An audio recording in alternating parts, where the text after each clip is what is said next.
Números 3.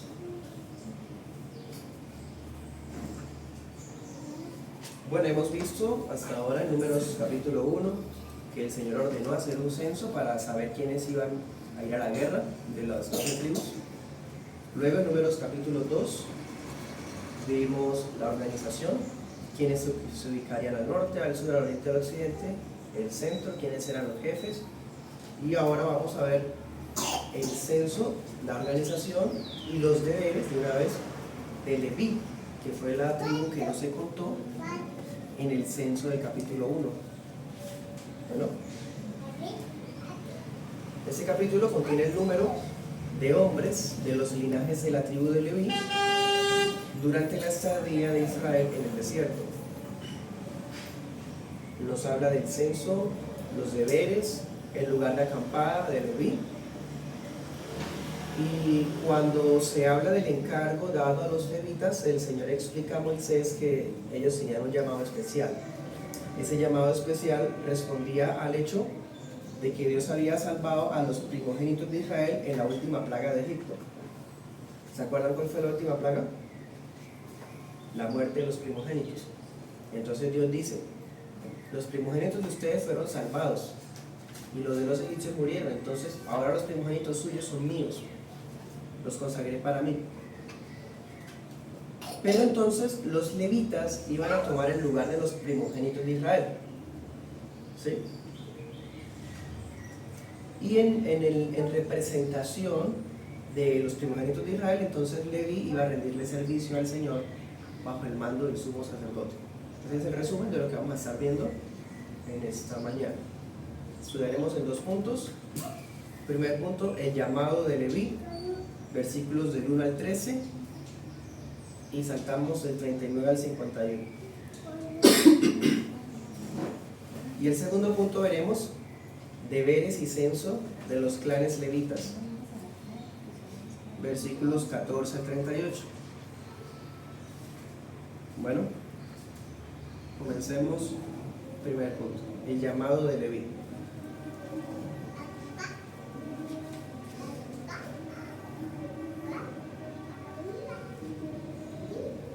Leamos versículo 3. Esos son los nombres de los hijos de Aarón, los sacerdotes ungidos, a quienes consagró para administrar el sacerdocio. El relato parece hacer una pausa para mencionarnos los hijos de Aarón en el tiempo en el que estaban en el monte Sinai. Los hijos del sumo sacerdote son 4, ¿ustedes se acuerdan? Nadab, Abiú, Eleazar e Itamar. Ellos eran los sacerdotes ungidos. Sin embargo, ya sabemos que los 2 mayores murieron cuando ofrecieron fuego extraño ante el Señor. Entonces, y no tuvieron hijos, así que ellos ya no van a ser contados más en los clanes porque pues fallecieron. Y los otros 2, los menores, quedaron siendo ahora los sucesores y continuaron con los ministerios normalmente. Ahora en los versículos del 5 al 10, leamos el 6, dice: haz que se acerque la tribu de Leví y ponla delante del sacerdote Aarón para que los sirvan. ¿Sí?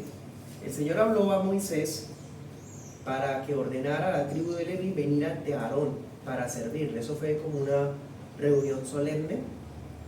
Ellos vienen y es como si Moisés se los presentara a Aarón.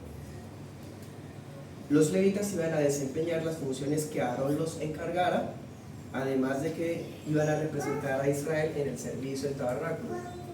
Si ellos tomaron el lugar de los primogénitos, entonces ellos iban a servir en nombre de los israelitas, ya que los israelitas no pueden servir en el tabernáculo, entonces ellos varían por los israelitas. Versículo 8, debían guardar los utensilios, así como todas las cosas que consagraran los israelitas. Moisés obedece, entrega a los levitas al sumo sacerdote, y cualquier persona extraña a la tribu que se acercara debía morir. Otra de las causas de pena de muerte en este tiempo. ¿Bien? Versículos 11 al 13 es una línea de pensamiento que se reitera. Yo creo que es el centro de todo el capítulo. Ahí donde está la explicación que les he dicho. El Señor tomó a los levitas en lugar de los primogénitos de Israel, tanto de hombres como de animales, desde el día que mató a los primogénitos egipcios. Es algo así como si los levitas, los primogénitos de Israel también debían morir, pero como no murieron, entonces quedaron de Dios. Pero como hay primogénitos que son de tribus como Gad, como Aser, y ellos no pueden servir en el tabernáculo, entonces Dios dice, vamos a reemplazar estos por los levitas. Y entonces Dios se queda con los levitas enteramente, y los otros primogénitos quedan exentos del servicio.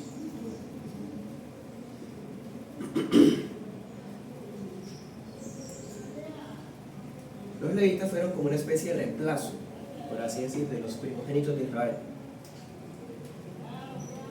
Entonces el Señor le ordena a Moisés hacer un censo. Eso está en los versículos 39 al 45. Y el censo total de los contados levitas fue de 22,000.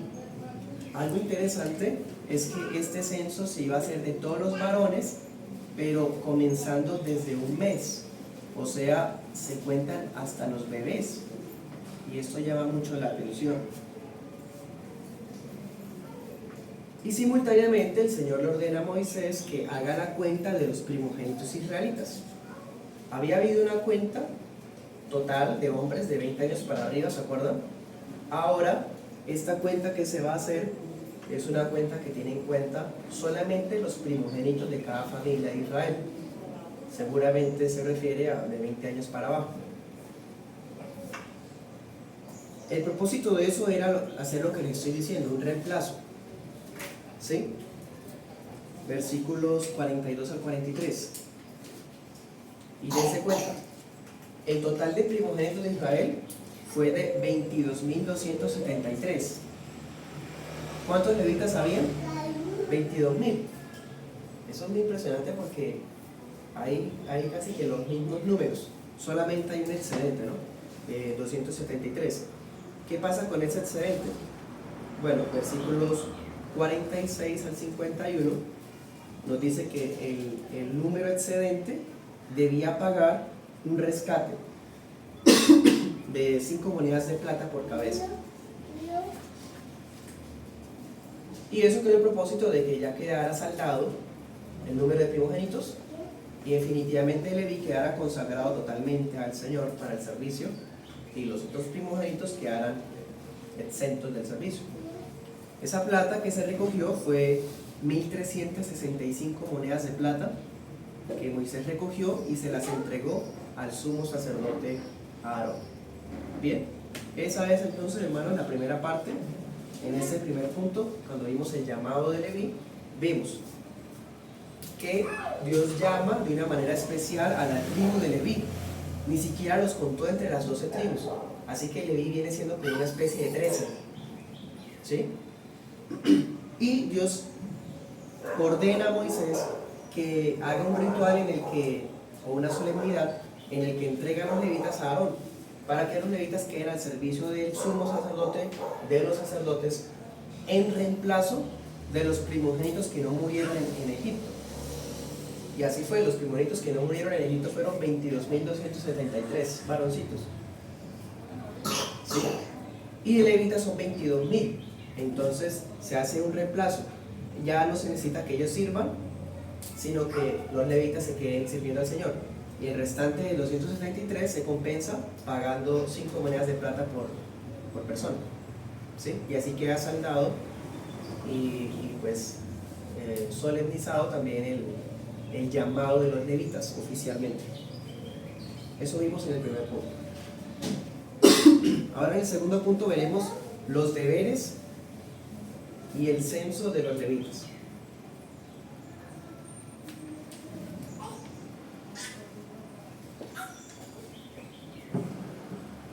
Y aquí abarcaremos versículos 14 al 38.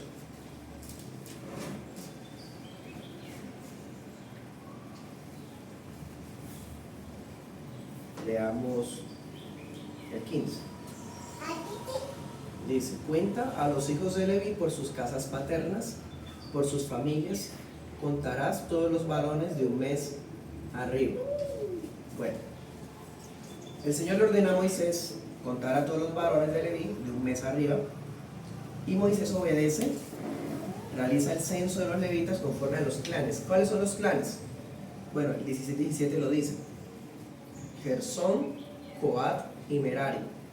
¿Sí? Leví tuvo 3 hijos, ellos. Entonces la tribu de Leví va a estar dividida en 3, ¿sí? 3 clanes, perdón.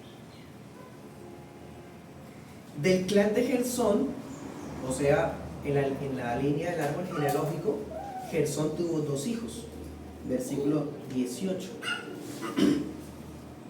Entonces dense cuenta, hay una tribu distribuida en clanes, distribuida en casas paternas, ¿sí? O sea, la línea de Gersón está distribuida en 2, que son Litni y Simei. Dense cuenta que el censo se hace especificando cuántos hay en cada clan. Y en el clan de Gersón salieron 7.500 varones, 21 al 25, pues, versículos 21 al 22, perdón. Versículos 23-24, ellos acamparían detrás del tabernáculo al occidente. Y el jefe de ellos era Eliasaf, hijo de Lael, hijo de Gersón, hijo de Leví. ¿Sí? Eliasaf, eso en hebreo se dice Eleyasaf y significa Dios ha añadido. Un detalle interesante, no tenemos más información de ese jefe. ¿De qué se encargaron los gersonitas? Versículos 25 al 26. Bueno, ellos quedaron encargados del armazón, por así decirlo. Es decir, la parte externa del tabernáculo, la tienda, la cubierta, las cortinas, las cuerdas con las que amarraban las cortinas. ¿Se acuerdan todo eso que vimos? Qué importante haber estudiado Éxodo primero, ¿no? Aquí vemos que se le deja esa tarea a Leví, o sea, cuando la nube se movía, los primeros que tenían que empezar a trabajar eran los de Gersón, porque ellos desarmaban la parte de alrededor, ¿sí? Y las telas que se colocaban encima del tabernáculo, todo eso lo hacían ellos. Versículo 19. El clan de Coat. Este clan era un poco más grande y tiene 4 familias patriarcales. ¿Cuáles son? Amram, Ishar, Hebrón y Uziel. ¿Sí? Y de ellos salieron, versículos 27-28, salieron 8.600 varones. Ellos tienen el encargo más importante, ellos protegerían el santuario. Versículo 29. Iban a acampar al sur del tabernáculo, es decir, al lado derecho. Y el jefe de ellos era Elisafán, hijo de Usías, versículo 30. De eso sí tenemos un poco más de información. Por ejemplo, anoten Primera de Crónicas 15:8 y Primera de Crónicas 29:13. Es muy probable que Elisafán sea el mismo que aparece en esas citas que les digo. Y otro detalle, el nombre Elisafán también se puede decir Elzafán, eso está en Éxodo 6:22. Y fue él uno de los que, ¿se acuerdan cuando murieron Nadab y Abiú?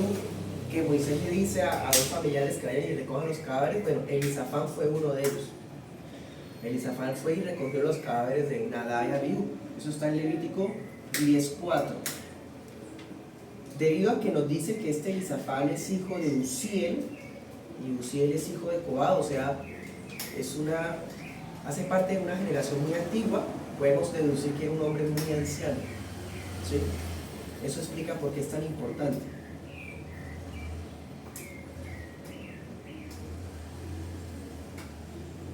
Y pues si aparecen crónicas, pues se demuestra que sí, verdad, fue alguien muy importante.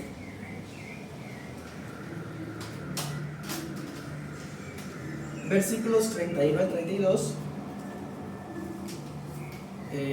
Coatitas tenían a su cargo los muebles sagrados. ¿Recuerdan? Ellos se van a encargar de llevar en las varas lo que es el arca, la mesa, el candelero, los altares, los utensilios, el velo del lugar santísimo, los accesorios. O sea, lo más sagrado lo iban a llevar los coatitas. Bueno, liderados por Elisafán.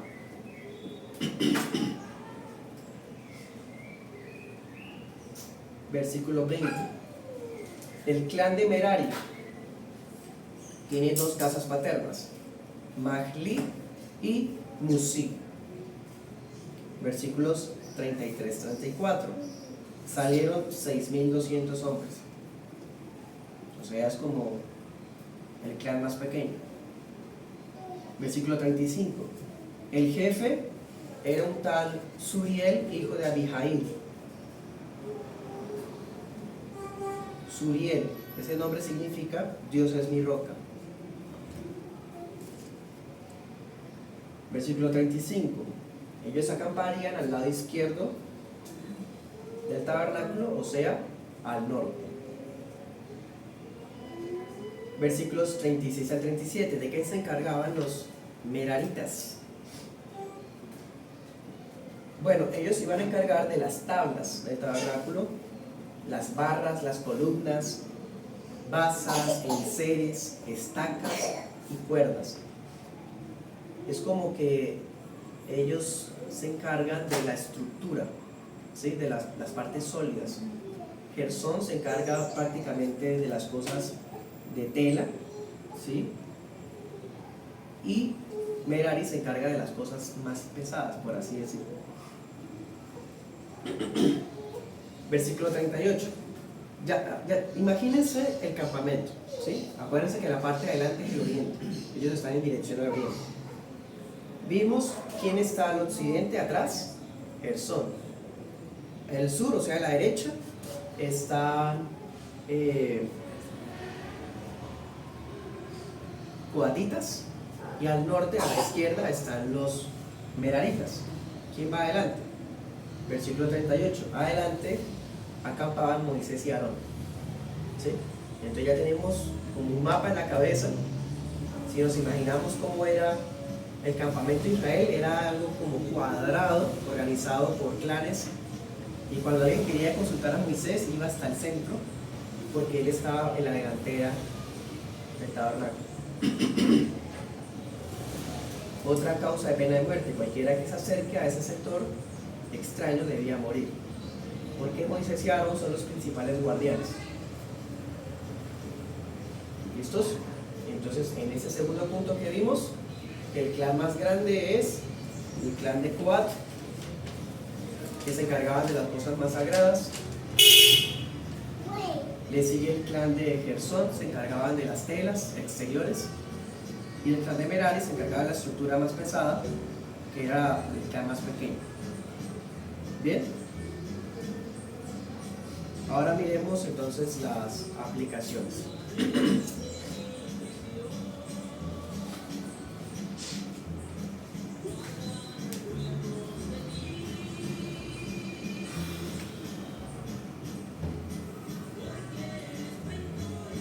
Primera aplicación.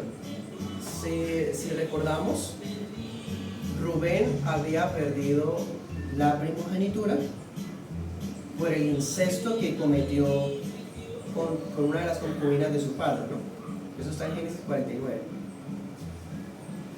Luego seguía Simeón. Simeón también perdió la primogenitura porque fue el que se ensañó contra los de Siquén cuando violaron a la hermana. Entonces seguía Leví. Así que la ley de la primogenitura le quedaba a Leví, pero todos sabemos que le quedó a Judá. Judá fue el elegido. Entonces dense en cuenta que tiene sentido. Dios dice: los primogénitos son míos. Si quedaba Leví, Dios consagra a Leví para él. Entonces por eso queda el siguiente, Judá. Judá, de él va a venir los reyes, y Leví Dios lo consagra para el servicio del tabernáculo. Por eso Leví fue tratado de un modo especial y ni siquiera hizo parte de las 12 tribus de Israel en el campamento.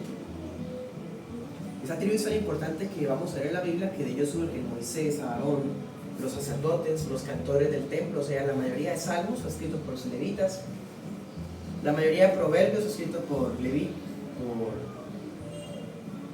corrijo. la mayoría de los profetas eran levitas. Ezequiel, Jeremías eran levitas, Zacarías también. De hecho, varios valientes de David eran levitas. En fin.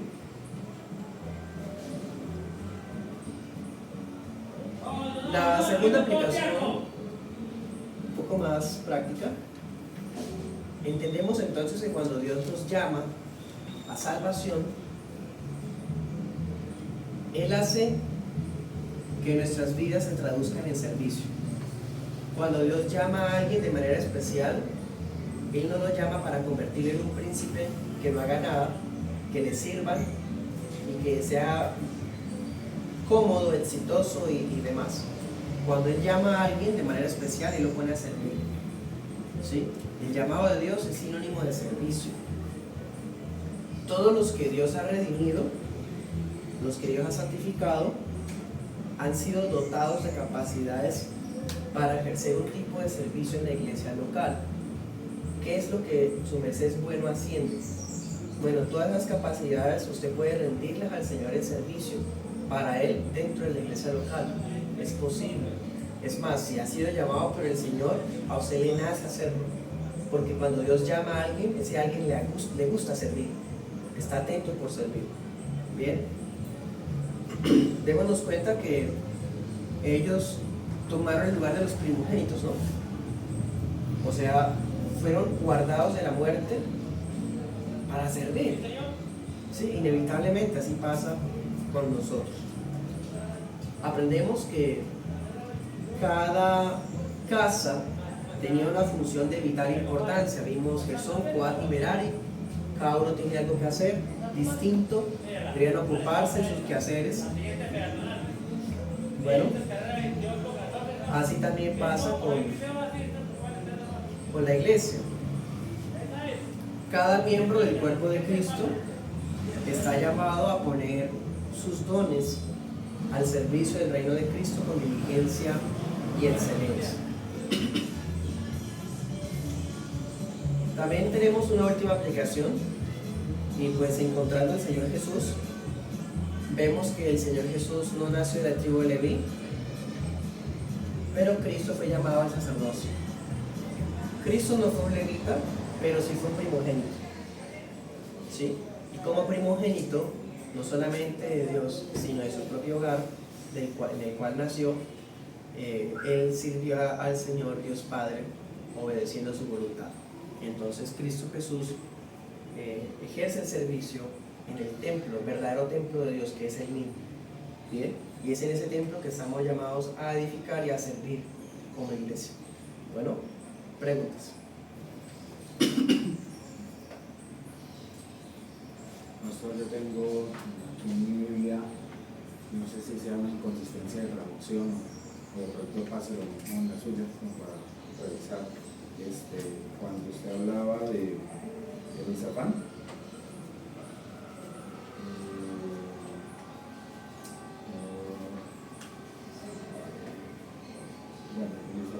Elisafán, en Números 3 sale Elisafán, pero en Levítico 10:4, que fue lo de Nadia Vivo, dice Elisafán. ¿Está igual o...? En la Biblia ocurre eso debido a algunos manuscritos. Eso se llama variante. Hay muchos nombres, ese es un ejemplo, que fueron modificados de un tiempo a otro. Por eso le decía que, por ejemplo, en Éxodo 6:22, ese nombre Elisafán aparece como Elisafán, pero sí es el mismo. Algunos nombres pareciera como si algunas letras en la traducción se hubiesen pasado por alto, y me refiero a los manuscritos por parte de los escribas, porque en esas traducciones a veces prefieren tener en cuenta los manuscritos mayoritarios. Algunos manuscritos dicen el nombre como es, pero como la mayoría dice de otra forma, entonces se va más convenientemente por la mayoría, ¿sí? Pero ya se sabe que es el mismo. Eso va a pasar, por ejemplo, con los príncipes de las tribus. Hay algunas variantes con otro nombre y quizás en el estudio posterior lo veremos. Pero pasa mucho en la Biblia. Hay muchos personajes que se les cambia el nombre, pero cuando uno hace una sana exégesis se da cuenta que es el mismo.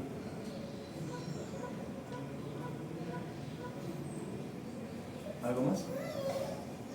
Pastor, cuando dice que el extraño que se acercara y morirá, que se refería a la parte oriental donde acampaba Aarón y Moisés con sus casas, bueno, con sus hijos, versículo 38, al final, o sea, eso da a entender, mi pregunta es, da a entender que para acercarse el pueblo hacia Moisés, Aarón o sus hijos que estaban acampando en esa parte, debían hacer como un proceso como de solicitud para acercarse, ¿sí? Porque no se podían acercarse y no morían. No, porque diariamente ellos tendrían que pasar por ahí para sacrificar. Aquí entonces está pensándose en el momento en el que el campamento se mueve. Sí, recuerda que estamos viendo la organización del campamento, teniendo en cuenta el orden en que se movían, el orden en que se detenían. Es algo así como si dijera, por un lado, que al momento de empezar a desarmar, debido a que era el tabernáculo, nadie podía estar en esa zona que no fuera levita. Y por otro lado, que al momento de volver a armar, lo mismo, no estuviera ahí de pronto alguien fisgoneando, ¿sí? O de pronto metido con curiosidad ver las cosas, ¿sí? No podía hacer eso. Se refiere a ese contexto del movimiento del campamento, porque verlo de la otra manera sería problemático, porque pues empezando que Moisés y Aarón eran como los jueces principales, entonces acudirían a él por asuntos judiciales, acudirían a él para consultar al Señor, iban a entrar al atrio, y el atrio pues pasaba por el campamento de Moisés y Aarón.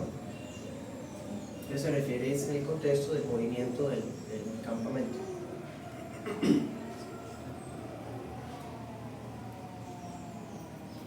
Pastor, usted nos comentaba ahorita en la enseñanza que se empezaba, digamos, a desarmar, creo que lo entendí de esa manera, de la parte de afuera. Los primeros que se encargaban era como de quitar quizá las telas de afuera del perímetro del atrio. Me venía a la mente de que para el Señor era muy importante que las cosas internas pues no fueran vistas por todos, ¿sí? En mi mente pues pasaba el momento de que era como más lógico, de pronto más razonable, que se empezara a desarmar de adentro hacia afuera para que no se pudiese verlo de adentro, ¿sí? Entiendo. Tiene sentido lo que consulta, pero pues traté de seguir el orden en el que aparece el registro bíblico. Y debido a ese orden que aparece el relato de la Biblia, me hace pensar que la cronología del movimiento del tabernáculo era así, de afuera hacia adentro. Porque no hay otra manera de verificar que fuese de adentro hacia afuera. Vimos en el estudio del tabernáculo que la revelación del tabernáculo sí fue de adentro hacia afuera. Lo primero que se diseñó fueron los muebles, lo más de pronto sagrado. Pero ya al momento de levantar las cosas no fue así. Y creo que pues si partimos del hecho de que se está moviendo el campamento, tiene sentido, porque acuérdense que los muebles debían cubrirse, ¿sí? O sea, si sacan primero los muebles, o sea, básicamente los coatitas debían entrar o rodearse de las tareas de otros. Y pues la tarea de ellos es demasiado delicada. Ellos se van a encargar también de llevar el aceite de la unción, el incienso, entonces es como si también es una oportunidad para que no tuviesen estorbos, obstáculos, ¿no? Porque si ya está levantado el alrededor, ya ellos pueden entrar más fácilmente, ¿cierto? Y pues llevarse las cosas sagradas. Entiendo el tema de no mirar las cosas por parte, por ejemplo, de un gersonita. ¿sí? Precisamente el sonita termina de desarmarlo de afuera y ya, ahí va. Porque él debe ir adelante, porque cuando acampe, él ya empieza a armar para cuando lleguen los muebles su centro. ¿Sí? En ese sentido, veríamos que se desarma primero afuera y se arma primero afuera. Sale de último, bueno, ni tan de último. De acuerdo a nuestro registro, los muebles salen de segundo. Entonces, se armaría el segundo también cuando ya se hayan detenido. Sí, ese es como el orden que aquí estamos viendo en el pasaje. ¿Algo más? Pastor, en cuanto a los hijos de los gersonitas, que eran los encargados del tema de las telas, ¿sí? Ellos también están encargados de las telas del lugar santo, del Santísimo. No, señor. No, ¿cierto? Ellos los coatitas. ¿Sí? Son los coatitas. Los coatitas tienen el velo, los velos. Ellos tienen la tienda de campaña, las telas de colores, el púrpura, el carmesí, todo eso que está alrededor. ¿Sí? Permítame verifico quién tiene la puerta del atrio.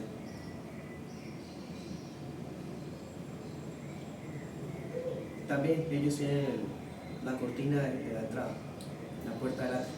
Sería la única tela así especial que ellos tuviesen, los de persona.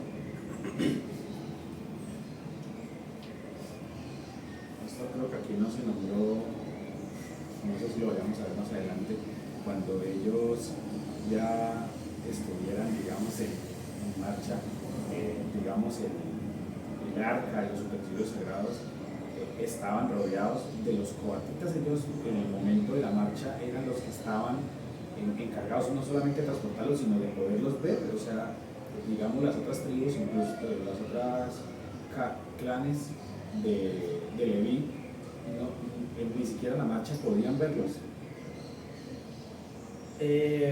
Deducimos con base en otros pasajes que no es que no pudieran verlos, porque el campamento en sí mismo es una unidad, inevitablemente se alcanza a ver en el horizonte quién va delante de mí y quién no, ¿sí?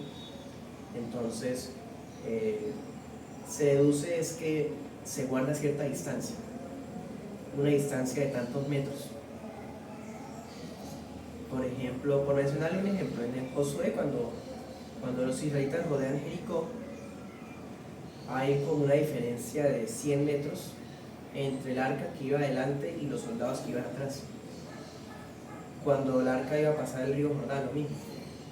O sea, el arca se paró y la agua se detuvo, pero ellos tuvieron que rodearla y pasar lejos, no estuvieron cerca. ¿Sí? Entonces deducimos que evitar que vieran o tocaran los sagrados muebles se hacía por medio de la distancia. Bueno.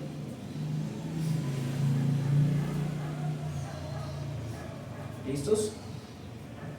Bien, hermanos, esto muestra el orden y así pues nuestra iglesia local debe estar organizada de tal forma que cada uno sepamos lo que debemos hacer, lo hagamos con pulcritud y excelencia, con muchísima reverencia.